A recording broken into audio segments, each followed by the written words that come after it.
వెన్నుపూసలో జబ్బుని పట్టి వైద్యం ఉంటుంది తప్ప సర్జరీ చేయడం వల్ల కాళ్ళు చేతులు పడిపోతా అనేది ఒక అపనమ్మకము.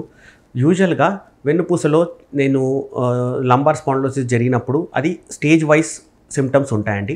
వాళ్ళకు వెన్నుపూసలో ఎప్పుడైనా నరం మీద ఒత్తిడి పడ్డప్పుడు ఆ సిమ్టమ్స్ వచ్చినప్పుడు టింగ్లింగ్, నమ్నెస్, బర్నింగ్ సెన్సేషన్, పెరస్థీసియస్ అని అంటాము.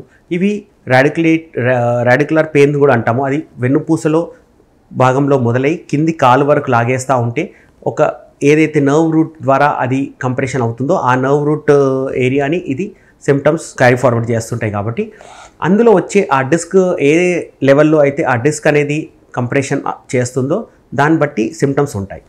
ఇది సెన్సరీ సిమ్టమ్స్ ఉంటాయి. తర్వాత మోటార్ సిమ్టమ్స్ వచ్చినప్పుడు పేషెంట్కి నడకలో ఇబ్బంది అయినా, కాళ్ళు ఎత్తడానికి ఇబ్బంది అవుతున్నా, తీవ్ర రూపం దాలుస్తున్నప్పుడు అప్పుడు సర్జరీ చేస్తారు. కాబట్టి ఆ లెవెల్లో వాళ్ళు సర్జరీ చేసినప్పుడు బహుశా ఆ సర్జరీ వల్ల ఉపయోగం లేకపోవడం వల్ల వాళ్ళకి ఆ వీక్నెస్ అట్లాగే ఉండిపోయినప్పుడు అదొక అపోహలాగా సర్జరీ చేస్తే వీక్నెస్ వస్తుందని అంటారు. అంతే తప్ప ఇది ఇనిషియల్గా సిమ్టమ్స్ ఉన్నప్పుడు సర్జరీ చేయించుకుంటే మీకు ఎటువంటి లోపాలంటూ రావండి. అది అపోహను తొలగించుకొని వైద్యాన్ని సంప్రదించి, న్యూరోఫిజిషియన్ని సంప్రదించి సరైన వైద్యం చేసుకుంటే ఎటువంటి దుష్పరిణామాలు లేకుండా సర్జరీ సఫలీకృతం అవుతుందండి.